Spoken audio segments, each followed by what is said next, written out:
दोस्तों डायबिटीज को कंट्रोल करने के ये 5 साइंटिफिकली प्रूवन तरीके आपने शायद कभी ना सुने हों। दोस्तों इस वीडियो में मैं आपसे शेयर करना चाहता हूँ 5 इफेक्टिव और प्रैक्टिकल तरीके जिससे आप बढ़ी हुई ब्लड शुगर को बड़ी आसानी से कंट्रोल कर सकते हैं। डायबिटीज कोड और ग्लूकोज रेवोल्यूशन जैसी बुक से लिए गए ये तरीके प्रॉपर साइंटिफिक स्टडीज पर बेस्ड हैं। इसलिए अगर आप डायबिटिक हैं और आपकी ब्लड शुगर काफ़ी कुछ ट्राई करने पे भी कंट्रोल में नहीं आ रही, या आप प्री डायबिटिक हैं या डायबिटीज़ आपकी फैमिली में है, तो सच मानिए ये वीडियो आपके लिए बहुत ही काम की होने वाली है। आइए तो फिर बिना किसी देरी के शुरू करते हैं। Hello friends, welcome to fit tuber Hindi. दोस्तों किसी को भी डायबिटीज़ एक दिन में नहीं होती। समझो आपकी बॉडी एक बाल्टी की तरह है। जब भी आप शुगर या प्रोसेस्ड कार्ब्स खाते हैं तो आप उस बाल्टी में पानी भर रहे हैं, पर एक वक्त आता है जब बाल्टी ऊपर तक भर जाती है और इंसुलिन के जोर लगाने पे भी पानी छलकता रहता है। ये बाहर निकलता पानी ही शुगर है जो आपकी ब्लड में दिखने लगती है। इसे ही हम डायबिटीज कहते हैं। इसलिए असली खेल है इस भरी हुई बाल्टी को खाली करने का। उसके लिए ये 5 तरीके आसान हैं और सबसे बड़ी बात साइंटिफिकली प्रूवन है। स्टार्ट करते हैं अपने पहले तरीके से, जिसका नाम है ऐड एन एसिड। दोस्तों अगर आप अपने खाने के साथ कोई एसिड ऐड कर लें तो सिर्फ इतना करने से ही आपकी शुगर 40% तक कम हो सकती है। एसिड ऐड कर लें मतलब? देखो जब हम खाना खाते हैं तो बॉडी उसे ग्लूकोज में तोड़ती है। अब ये बात हम समझते हैं कि जितनी तेजी से ब्लड में ग्लूकोज बनेगा उतनी ही शुगर की रीडिंग हाई आएगी। इसलिए अगर हम इस ग्लूकोज के बनने के प्रोसेस को नेचुरली स्लो कर दें तो शुगर रीडिंग ऑटोमेटिकली नीचे आ जाएगी। और एक एसिड बिल्कुल यही काम बड़े इफेक्टिवली करता है। इस बात को कंफर्म करने के लिए एक बहुत इंटरेस्टिंग स्टडी हुई थी जिसमें 2 ग्रुप्स को सेम पास्ता खिलाया गया। एक ग्रुप ने तो सीधा पास्ता खा लिया, लेकिन दूसरे ग्रुप ने 1 चम्मच एप्पल साइडर विनेगर का पानी में मिलाकर पिया और फिर वही पास्ता खाया। अब इस ग्राफ से रिजल्ट देखो। जिन्होंने सिर्फ पास्ता खाया था उनकी तो ब्लड शुगर बहुत ऊपर रेड जोन में चली गई, लेकिन जिन लोगों ने एप्पल साइडर विनेगर लिया था उनकी ब्लड शुगर का स्पाइक कंपैरेटिवली 34% कम था। यानी खाना वही, बस 1 चम्मच एसिटिक एसिड से युक्त विनेगर ने गेम बदल दिया। यही एक्सपेरिमेंट ब्रेड, चिप्स और व्हाइट राइस के साथ भी किया गया। रिजल्ट वही रहा। विनेगर ने ब्रेड से होने वाले ग्लूकोज स्पाइक को 31% कम, व्हाइट राइस से होने वाले स्पाइक को 25% कम और चिप से होने वाले स्पाइक को लगभग आधा ही कर दिया। एक्चुअली ऐसा इसलिए होता है क्योंकि जब हम कार्ब्स खाते हैं तो हमारे सलाइवा में मौजूद एंजाइम्स उन्हें तुरंत शुगर में तोड़ना शुरू कर देते हैं, लेकिन एसिड इन एंजाइम्स को स्लो कर देता है। रिजल्ट ये कि जो ब्रेड आपकी ब्लड शुगर को 20 मिनट में ही शूट करने वाली थी, वही ब्रेड अब धीरे धीरे ग्लूकोज रिलीज करती है। भाई लेकिन हर बार खाना खाने से पहले एप्पल साइडर पीना ये ना तो प्रैक्टिकल है और शायद हेल्दी भी नहीं है। सही बात है, इसलिए आपको हर मील से पहले एप्पल साइडर पीने की जरूरत नहीं। स्टडी शो करती हैं कि दिन में सिर्फ एक बार ही, जैसे सुबह ब्रेकफास्ट से पहले, अगर आप 1 चम्मच एप्पल साइडर पानी में डाइल्यूट करके पी लो तो ब्लड शुगर पूरे दिन नीचे रहती है। और अच्छी बात यह है कि ये सिर्फ एप्पल साइडर विनेगर तक ही सीमित नहीं है। नींबू में मौजूद सिट्रिक एसिड और दही छाछ में मौजूद लैक्टिक एसिड भी बिल्कुल यही काम करते हैं। जैसे अगर आप खाना खाने से पहले 1 ग्लास नींबू पानी का पी लो, या इतना भी नहीं तो सिंपल दाल सब्जी चावल के ऊपर 1 नींबू निचोड़ लो, तो वही सेम मील का ओवरऑल ग्लाइसेमिक लोड 30 से 40% तक गिर जाता है। रिजल्ट ये होगा कि शुगर रिपोर्ट भी सही आएगी और पेट भी ज़्यादा देर तक भरा रहेगा। इसी तरह से अगर आप रोटी सब्जी के साथ 1 कटोरी दही ले लें या 1 ग्लास छाछ का पी लें तो खाने का टेस्ट भी बढ़ जाएगा और दही छाछ में मौजूद लैक्टिक एसिड उतनी ही इफेक्टिव तरीके से ब्लड शुगर स्पाइक भी कंट्रोल करेगा। मेन बात है किसी तरह एसिड को ऐड करना। इनफैक्ट जापान में हुई एक स्टडी में तो ये भी सामने आया कि खाने के साथ घर का बना नेचुरली फर्मेंटेड अचार भी बिल्कुल यही काम करता है। तो अब आपके पास 6 ऑप्शंस हैं: एप्पल साइडर विनेगर, नींबू, दही, छाछ, घर का अचार और एक और चीज, सिरके वाले प्याज। अपने हिसाब से कुछ भी ऐड करो और ब्लड शुगर को नेचुरली कम कर लो। अब चलते हैं अगले पॉइंट पे, जो कि है खाने का सही ऑर्डर। दोस्तों आपको शायद इस बात को जानकर हैरानी हो कि आप किस ऑर्डर में खाना खाते हो। इस पे बहुत डिपेंड करता है कि उस खाने से आपकी ब्लड शुगर बढ़ेगी या नीचे आएगी। मतलब सेम खाना, सेम क्वांटिटी, बस खाने का ऑर्डर बदल दिया तो ब्लड शुगर का स्पाइक 75% तक कम हो गया। रिसर्चर्स भी आप ही की तरह हैरान हो गए जब 2015 में उन्होंने ये स्टडी की। दो ग्रुप्स बनाए गए। एक ग्रुप को पहले ब्रेड खिलाई, फिर चिकन और आखिर में सलाद। दूसरे ग्रुप को पहले सलाद, फिर चिकन और आखिर में ब्रेड। रिजल्ट्स ग्राफ से क्लियरली शो हो रहे हैं। जिन लोगों ने सलाद सबसे पहले खाया उनका ब्लड शुगर स्पाइक ऑलमोस्ट 75% तक कम था। फिर ऐसी ही एक और स्टडी में एक ग्रुप को पहले चावल खिलाए, फिर टोफू और फिर ब्रोकली। दूसरे ग्रुप को पहले ब्रोकली, फिर टोफू, फिर चावल। अब आप खुद कंपेयर कर लो ग्लूकोज स्पाइक्स को। शायद इससे अच्छा हैक डायबिटिक लोगों के लिए ना हो। भाई लेकिन ये कैसे हो सकता है? खाना तो पेट में जाकर मिक्स ही होना है ना। यही तो कमाल है। साइंटिस्ट ने पाया कि जब हम अपने मील को एक प्लेट सब्जियों से शुरू करते हैं तो सब्जियों का फाइबर हमारी आंतों की वॉल्स पे एक पतली सी जाली की तरह कोटिंग बना देता है। ये कोटिंग एक शील्ड की तरह काम करती है। अब जो भी कार्ब्स, राइस, रोटी बाद में आएंगे उन्हें ये जाली ब्लड में एकदम से घुलने नहीं देती। यानी हमारी बाल्टी पर एकदम से शुगर की बाढ़ नहीं आएगी, बल्कि बूंद बूंद करके रिलीज होगा। इसलिए दोस्तों, अगर आप चाहते हो कि ब्लड शुगर ना बढ़े तो आज के बाद एक सिंपल रूल बना लो। जब भी खाना खाने बैठो पहले एक प्लेट भर के सलाद खाओ। खीरा, गाजर, ककड़ी, पत्ता गोभी, चुकंदर, मूली जो सीजन के हिसाब से मिल जाए उसे काट लो और उस पर थोड़ा सा काला नमक, काली मिर्च और नींबू निचोड़ के अच्छे से मिक्स कर लो। बस पहले सलाद खत्म करो, फिर दाल, सब्जी, रोटी, चावल जो खाना है खाओ। सिर्फ इतना करने से आपका ब्लड शुगर स्पाइक 75% तक कम हो सकता है। भाई स्वीट डिश खाने के बाद खाएं या पहले? डायबिटिक लोगों के लिए ये बहुत इंपॉर्टेंट क्वेश्चन है। देखो, अगर आपको मीठा खाना ही है तो हमेशा खाने के बाद खाओ, क्योंकि जब पेट में पहले से फाइबर, प्रोटीन और फैट होगा तो वही मीठा आपको उतना नुकसान नहीं करेगा। शायद इसीलिए हमारे पूर्वज मिठाई हमेशा खाने के बाद खाने की सलाह देते थे। भले उन्हें अंदर की साइंस ना पता हो, लेकिन एक्सपीरियंस पूरा था। बाकी मीठे का मतलब मिठाई से है, फ्रूट से नहीं। आम को छोड़कर सब फ्रूट सलाद की तरह खाने से पहले ही खाने चाहिए। अब चलते हैं अगले पॉइंट पे, जिसका नाम है 10 मिनट पावर वॉक। दोस्तों, 2016 में एक कमाल की स्टडी हुई। एक ग्रुप को कहा गया कि दिन में कभी भी 30 मिनट के लिए वॉकिंग करो और दूसरे ग्रुप को कहा गया कि वो सिर्फ 10 मिनट के लिए वॉक करें, लेकिन खाना खाने के बाद। 3 महीने तक डायबिटिक पेशेंट्स इस चीज़ को फॉलो करते रहे और फिर रिजल्ट, खाने के बाद 10 मिनट वॉक करने वाले ग्रुप की ब्लड शुगर दिन में कभी भी 30 मिनट तक वॉक करने वाले ग्रुप से कहीं ज़्यादा बेटर कंट्रोल में थी। भाई लेकिन ऐसा क्यों? 30 मिनट तो ज़्यादा एक्सरसाइज है ना। एक्चुअली जब हम खाना खाते हैं तो बॉडी उसे तुरंत ही ग्लूकोज में तोड़ने लगती है। अब अगर उसी टाइम ही आप वॉकिंग करने लगो तो ये ग्लूकोज सीधा मसल्स ही यूज कर लेते हैं एनर्जी की तरह। मतलब जो शुगर बाल्टी से बाहर झलकने वाली थी उसे मसल्स ने पहले ही यूज कर लिया। इसका रिजल्ट ये कि इंसुलिन को काम ही नहीं करना पड़ता और ब्लड में जो स्पाइक होना था वो नहीं होता।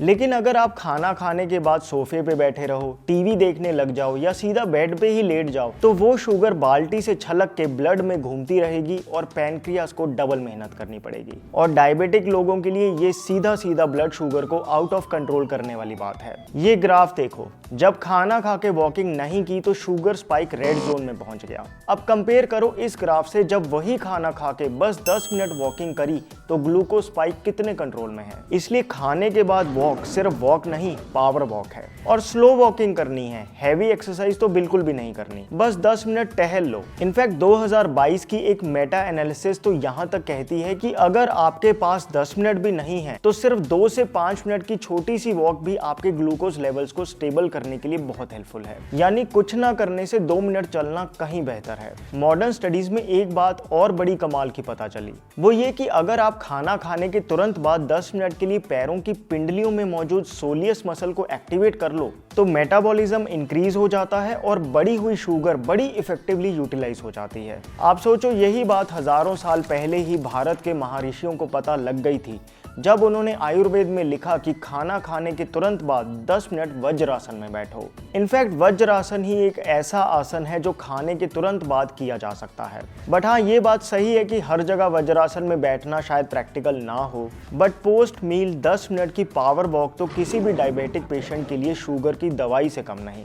अगला पॉइंट है डोंट ईट नेकेड कार्ब्स। एक बार ये ग्राफ देखो, जब आप सिर्फ कार्ब्स खाते हो तो ब्लड शुगर स्पाइक सबसे ऊपर जाता है। जब आप प्रोटीन खाते हो तो स्पाइक थोड़ा कम होता है और जब आप फैट्स खाते हो तो स्पाइक ऑलमोस्ट ना के बराबर होता है। मतलब कार्ब्स, स्पेशली बिना फाइबर के रिफाइंड कार्बोहाइड्रेट्स ही वो असली विलेन है जो हमारी बाल्टी को जल्दी से भर देते हैं। यही कारण है कि जब कोई डायबिटिक पर्सन अपनी कार्बोहाइड्रेट इनटेक को कम कर देता है तो उसकी ब्लड शुगर नेचुरली ही नीचे आने लगती है। दोस्तों, चाइना में हुई इस लेटेस्ट रिसर्च से ये क्लियर है कि कार्ब्स कम तो शुगर कम।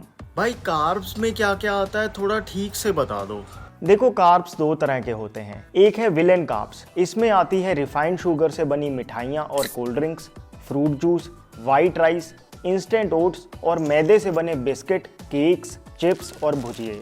इनमें क्योंकि फाइबर नहीं होता इसलिए ये बाल्टी को बहुत तेजी से भरते हैं और सीधा शुगर स्पाइक देते हैं। दूसरे हैं हीरो कार्ब्स, इसमें आते हैं सारे होल ग्रेन्स जैसे whole wheat, brown rice, steel cut oats और मिलेट्स। सारी सब्जियां और फ्रूट्स भी हीरो कार्ब्स हैं। इनमें फाइबर होता है जो बाल्टी भरने की स्पीड को बहुत कंट्रोल में रखता है। लेकिन फिर भी डायबिटिक लोगों के लिए विलेन और हीरो दोनों ही कार्ब्स बाल्टी भरेंगे, बस स्पीड का फर्क है। जैसे देखो, एक पर्सन ने पूरा सेब खाया और दूसरे पर्सन ने वही एप्पल का जूस पिया, तो फाइबर ना होने की वजह से एप्पल जूस का स्पाइक कंपैरेटिवली ज्यादा था। ये फर्क है हीरो और विलेन कार्ब का। तभी ये सलाह दी जाती है कि ब्लड शुगर को कंट्रोल में रखना है तो आटे में चोकर मिला के रोटी बनाओ। अब इन्हीं हीरो कार्ब्स को प्रोटीन या फैट्स के साथ कंबाइन करो तो और भी फायदा होता है। ये देखो, जब सिर्फ बब्बू गोशा खाया तो ब्लड शुगर स्पाइक हुई, लेकिन जब वही बब्बू गोशा को पीनट बटर के साथ खाया जो कि हेल्दी फैट्स और प्रोटीन का सोर्स है, तो ब्लड शुगर लगभग ना के बराबर स्पाइक हुई।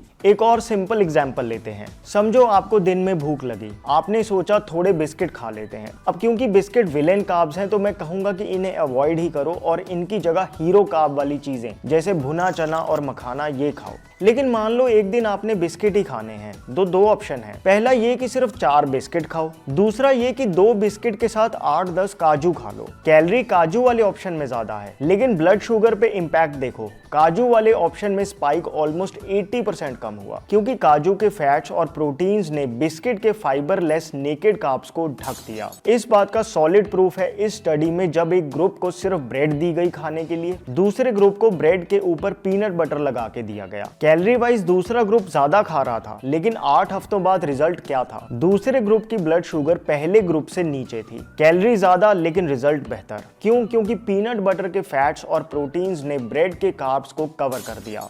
इसी तरीके को आप भी अपनाओ। जैसे सिर्फ सेब नहीं, उसके साथ एक मुट्ठी मूंगफली की भी खाओ। भुने चने के साथ भी भुने हुए काजू, मूंगफली और पंपकिन सीड्स मिक्स करके खाओ। दाल सब्जी के ऊपर 1 चम्मच देसी घी का डाल के खाओ। आटे में ब्राउन और काले चने का आटा मिक्स करके खाओ। प्लेन राइस मत खाओ, दाल ज्यादा लो और उस पे भी घी या फ्लैक्स सीड्स का पाउडर मिला के खाओ। पोहा बनाते हुए खूब सारी सब्जियां और मूंगफलियां डालो। ओट्स खा रहे हो तो ऊपर चिया सीड्स और नट्स डालो। धुली दालों से ज्यादा छिलके वाली दालों को प्रेफर करो। रोटी कम और सब्जी ज्यादा खाओ और साथ में दही ले लो। बस ये सिंपल इक्वेशन याद कर लो। Hero carbs plus protein plus healthy fats is equal to almost 0 sugar spike. Try करके देखना, 3 दिन में ही ऐसा रिजल्ट मिलेगा कि आप हैरान रह जाओगे। अब आखिरी पॉइंट, जो शायद सबसे आसान तरीका है, ऑलमोस्ट एक होम रेमेडी की तरह है। माइकल ग्रेगर अपनी how not to die book में इसकी बड़ी तारीफ करते हैं। बात करेंगे, लेकिन पहले मैं आपसे शेयर करना चाहता हूं एक ऐसा नेचुरल सप्लीमेंट जो आपके ब्लड शुगर को कम करने के लिए किसी दवाई से कम नहीं। ये है सेसा का आयुर्वेदिक एक्टिव स्लिम जूस। वो इसलिए क्योंकि ये Apple cider vinegar based juice है, जिसका फायदा हमने पहले पॉइंट में देख ही लिया था। साथ में आंवला, कोकम, गोखरू जैसे 14 हर्ब्स और भी डाले गए हैं जो मेटाबॉलिज्म को नेचुरल तरीके से बूस्ट करते हैं, जिससे ब्लड शुगर ऑटोमेटिकली ही नीचे आने लगती है। बेस्ट रिजल्ट लेने के लिए अगले 40 दिन तक रोज सुबह फ्रेश होने के बाद 30 ml इस एक्टिव स्लिम जूस को 30 ml पानी में डाइल्यूट करके पिएं। आपको खुद इसका असर दिख जाएगा। इस जूस में ना एडेड शुगर है, ना कोई आर्टिफिशियल फ्लेवर है और ना ही कोई आर्टिफिशियल कलर। हाँ, जूस में सेफ प्रिजर्वेटिव्स तो डालने ही पड़ते हैं, जो इन्होंने GMP यानी गुड मैन्युफैक्चरिंग प्रैक्टिसेस स्टैंडर्ड के साथ ही यूज किए हैं। इसलिए सेसा का आयुर्वेदिक एक्टिव स्लिम जूस खरीदने के लिए डिस्क्रिप्शन बॉक्स में दिए लिंक को क्लिक कीजिए। स्पेशल डिस्काउंट कूपन लगाना ना भूलना, जिससे आपको मिलेगा 15% ऑफ। अब आ जाते हैं फाइनल पॉइंट पे। दोस्तों, क्या आपके साथ भी ऐसा होता है है कि आप रात को सही खाना खाते हैं लेकिन फिर भी सुबह उठते ही शुगर 150 या 180 पार मिलती है, तो घबराएं नहीं, आप अकेले नहीं हैं। अक्सर डायबिटिक लोगों को ये दिक्कत आती है। इनफैक्ट साइंटिफिकली इसे कहते हैं द डॉन फिनोमिनन। डॉन यानी वो टाइम जब सूरज चढ़ता है और उस टाइम ब्लड शुगर भी चढ़ जाती है। ऐसा इसलिए होता है क्योंकि इस टाइम पे आपका liver naturally extra glucose release करता है, लेकिन क्योंकि डायबिटिक लोगों की पहले ही बाल्टी भरी रहती है तो वो शुगर छलक के ब्लड में घूमने लगती है, इसलिए सुबह उठते ही रीडिंग ज्यादा आती है। लेकिन इसका एक टाइम टेस्टेड और साइंटिफिकली प्रूवन तोड़ है और वो है सिनेमन कोकोनट ऑयल वाटर। दोस्तों, डॉक्टर माइकल ग्रेगर अपनी how not to die book में बताते हैं कि दालचीनी सिर्फ एक मसाला नहीं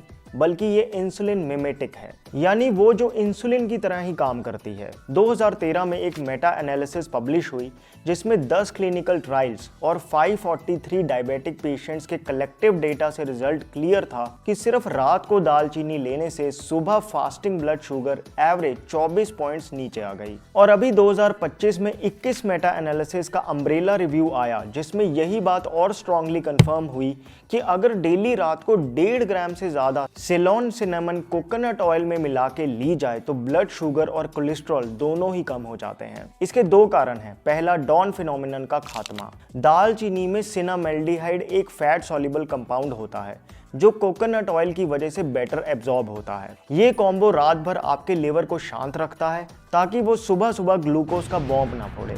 और दूसरा, स्लो रिलीज। कोकोनट ऑयल में खास MCT नाम के हेल्दी फैट्स होते हैं। जब इसमें दालचीनी मिलती है तो ये रात भर बाल्टी में शुगर की एंट्री को एकदम स्मूथ और स्लो कर देती है। आपके पैंक्रियाज रात भर सुकून की नींद सोते हैं। अब लेनी कैसे है ये देख लो। रात को सोने से पहले आधे चम्मच दालचीनी को आधे ग्लास पानी में उबाल लो और फिर उसमें 1 चम्मच वर्जिन कोकोनट ऑयल का डाल लो। बस अब इसे पी लो। 15 दिन ट्राई करके देख लो, आपकी सुबह की शुगर रिपोर्ट बदल जाएगी। सो ये थे वो 5 आसान और साइंटिफिकली प्रूवन तरीके जो आपकी बढ़ी हुई ब्लड शुगर को बड़ी इफेक्टिवली कंट्रोल करेंगे। इन 5 में से एक भी अपनाओगे तो फायदा होने लगेगा, और 5 कर लो फिर तो बात ही क्या है। बाकी वर्जिन कोकोनट ऑयल और बाकी रिलेटेड प्रोडक्ट्स के अनस्पॉन्सर्ड लिंक्स डिस्क्रिप्शन बॉक्स में हैं। और हाँ, सेसा का एक्टिव स्लिम जूस भी सुबह खाली पेट जरूर लेना।